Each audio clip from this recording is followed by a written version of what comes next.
കാലവർഷം കനത്തതോടെ പലയിടങ്ങളിലും നാശനഷ്ടങ്ങൾ. വെള്ളക്കെട്ട് മൂലം ഗതാഗതം തടസ്സപ്പെട്ട് ജനങ്ങൾ വലഞ്ഞു.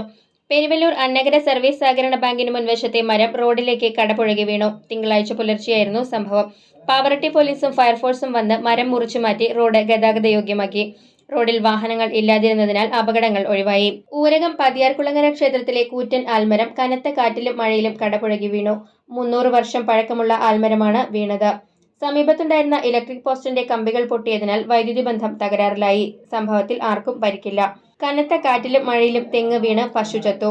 വാഗ മാണിക്കത്ത് വിശ്വനാഥന്റെ കറവ പശുവാണ് ചത്തത്.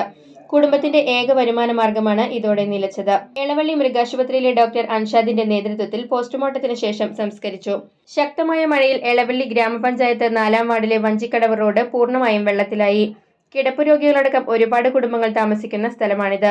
ഈ റോഡിലേക്കുള്ള ഗതാഗതം പൂർണ്ണമായും സ്തംഭിച്ച നിലയിലാണ്. നിർമ്മാണത്തിലുള്ള വീടിനും കേടുപാട് പറ്റിയിട്ടുണ്ട്. തൈക്കാട്ടിൽ ഡേവിസിന്റെ വീടിനാണ് കേടുപറ്റിയത്. പലവട്ടം പഞ്ചായത്തിൽ പറഞ്ഞിട്ടും യാതൊരു നടപടിയും ഉണ്ടായില്ലെന്നും കൊച്ചിൻ ഫ്രോണ്ടിയർ തോട് ആഴം കൂട്ടി ബണ്ട് കെട്ടാത്തതാണ് വെള്ളക്കെട്ടിന് കാരണമെന്നും നാട്ടുകാർ പറഞ്ഞു. പഞ്ചായത്ത് അംഗം സൗമ്യ രതീഷ്, BJP മണ്ഡലം പ്രസിഡന്റ് വിശ്വം എന്നിവർ സ്ഥലം സന്ദർശിച്ചു. കണ്ടാണശ്ശേരി 13-ാം വാർഡിൽ നമ്പഴിക്കാട് കമ്മറ്റിക്കൽ വീട്ടിൽ ജിഷ സുഗുവിന്റെ ഉടമസ്ഥതയിലുള്ള വീട് കനത്ത മഴയിൽ തകർന്നു. വീടിന്റെ അടുക്കള ഭാഗവും വീടിനോട് ചേർന്ന് നിൽക്കുന്ന തൊഴുത്തുമാണ് തകർന്നത്. കൊച്ചിൻ ഫ്രോണ്ടിയർ തോട് കരകവിഞ്ഞതിനെ തുടർന്ന് വെള്ളക്കെട്ട് രൂപപ്പെട്ട പ്രദേശത്തെ വീടുകളെല്ലാം ഭീഷണി നേരിടുന്നുണ്ട്. സംഭവത്തിൽ പഞ്ചായത്തിലും വില്ലേജിലും പരാതി നൽകി.